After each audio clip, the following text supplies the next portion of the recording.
સોગંદ લઉં છું કે હું વ્યસનો કરીશ નહીં. જયમાન સમાજના લોકોને વ્યસનોમાંથી મુક્ત કરવા માટે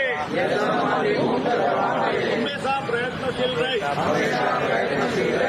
હું બાબા સાહેબના નામથી સોગંદ લઉં છું કે પેટા જ્ઞાતિ ગોળ પરગણા માનીશ નહીં. જયમાન સમાજને સંગઠિત કરવાનું આ જીવન કામ કરીશ. જય ભીમ.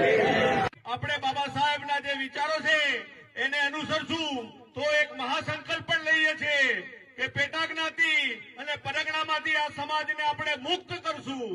આપણે અંધશ્રદ્ધા અને પાખંડમાંથી આપણે દૂર રહીશું અને વ્યસનો જે ભરમાર છે આ સમાજમાં એ વ્યસનોથી આ સમાજની મુક્તિ કેવી રીતે થાય એના માટે આપણે મહાસંકલ્પ આ જન્મ જયંતિએ લઈશું અને ભીમસેના આ મહાસંકલ્પની સાથે આ જન્મ જયંતિ ઉજવણી છે.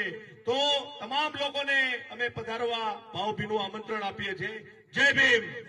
આ જે ત્રુટિઓ છે, જે વ્યસનો છે, તેમાંથી આ સમાજને બહાર કેવી રીતે લાવવું એ કામ જે રિઝર્વેશનની અંદર ગાડી બંગલામાં રહે છે બાબા સાહેબે કીધું એનું છે. તો આ મહાસંકલ્પ આજના દિવસે લઈશું. 135મી જન્મ જયંતિ બાબા સાહેબના વિચારો જીવનમાં કેવી રીતે આપણે ફેલાવીએ, સમાજમાં કેવી રીતે ફેલાવીએ તેના નામે ઉજવણી કરશું. જય ભીમ, જય ભારત. એ ભીમસેના બાબા સાહેબનો જે સંકલ્પ છે કે વ્યસન મુક્ત આ સમાજ બને, બાબા સાહેબનો એ સંકલ્પ છે કે આ સમાજની અંદર શિક્ષણ વધે. બાબા સાહેબનો એ સંકલ્પ હતો કે અંધશ્રદ્ધા તેમજ પાખંડવાદ આ સમાજમાંથી નાબૂદ થાય અને આ સમાજ જે પેટા જ્ઞાતિ અને જે પરગણામાં ઘેરાયેલો છે, વહેંચાયેલો છે, તે એક બને, નેક બને અને મજબૂત બને અને પોતાના વિકાસ માટે સંઘર્ષ કરે.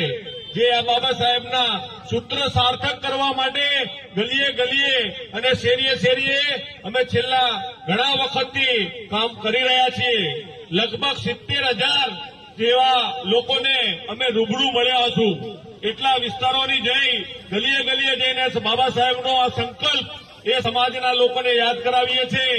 આ જાંબાવાડી વિસ્તારના મારા સમાજના લોકોને પણ આપણે બાબા સાહેબના વિચારો જીવનમાં પ્રસ્થાપિત થાય એવો મહાસંકલ્પ લઈએ છીએ. જય ભીમ.